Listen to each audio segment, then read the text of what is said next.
Good afternoon. I wanted to give you an update on some of the things that I've been working on within my department. One of the things I've been doing is I've been working with my employees who I'm sort of trying to groom so that they can move up the professional ladder somewhat. One of the things that I did was I wanted to put together sort of a seminar on how to improve communication in a lot of different ways, how they can communicate better when they're talking to people in higher situations on the organizational chart than they are, how to communicate better with their peers, and just overall communication in general. So one of the things that I wanted to do was to talk to somebody who in our organization is extremely well respected, is very well noted as an excellent speaker. And what I wanted to do was to sort of have an interview with her, ask her a series of several questions in how she would deliver certain bits of information to either an individual or to a group, and then take that information back to my staff as this is the communication situations and methods that somebody who we all realize is an expert, how Kathy would bring this back. So the person that I interviewed was Kathy Philpott, who's the senior director for nursing services, very high up on the organizational chart. And so what I'm going to do is I'm just going to go over the questions that I asked her and give you a little bit of feedback on what her responses were, and then I'm going to be taking this information back to my staff as a learning mode. So the first thing I did was I asked her, how do you deliver good news? And her response was, good news is always easy. Okay, it can be communicated in a variety of ways. You can communicate it personally, you can do it by email, and you can do it by phone. Everybody loves good news. Bad news, on the other hand, is difficult. First, you have to know your audience. Okay, you need to be respectful. You need to be assertive. Always offer an explanation as to why this news is coming out or what the reason is for it. And you try to deliver the message in as concise a method as you can. Resignations and terminations, that was something that we deal with frequently, and that was one of the things that I wanted to ask her about with that. How do you deliver news about resignations and terminations? First of all, they have to be communicated with kid gloves. In many cases, the news is not going to be taken well. At the same time, there's usually sensitive information. You have to be really careful about what you're really divulging, okay?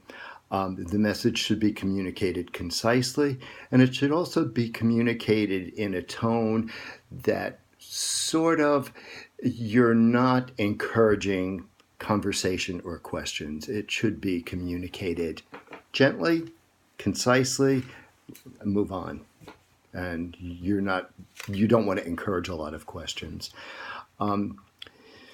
One of the other things that I asked her was, how do you deal with reporting structure changes? And her response to those was usually she delivers those via email, informative, concise. She'll have further conversations with those individuals who are affected specifically as a sideline conversation. And sometimes that news is not good news for those people.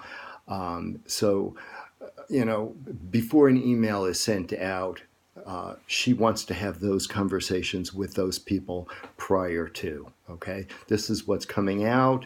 I want to discuss it with you further, and before the email comes out. The final thing that I wanted to talk to her about were raises and bonuses. First of all, her response was, everybody loves raises, everybody loves bonuses, but not everybody deserves them. So her communication style with that was very, very specific, okay? The first thing that she said she always does is there's complete transparency to the group. The possibility of bonuses and raises may be coming, and specifically what the criteria is in order to receive those. The second thing that she did is she has an individual conversation with those individuals who are going to be receiving a raise. Stresses at the time, this information is confidential. It's not to be shared with your coworkers. It's purely for your understanding alone. The second thing that she always does is she follows that up with an email with the same message. This is what the increase or the bonus is, and that information is confidential and not to be shared with anybody else. The other thing that she really stressed all the time is the need to really understand your audience, okay? When you're delivering news, you want to deliver it, you want to be assertive in a lot of ways with your communication style. Being assertive is good. But when you're communicating, whether you're communicating up the ladder or to your peers or to people who answer to you, respect is paramount, number one. And number two, know your audience, okay? And you never ever want to be aggressive with what you're doing and how you're communicating it. So going forward, I'm going to be sharing this information with those staff members who I said I'm working with, and hopefully they'll take some of this information away and learn from it. Thank you.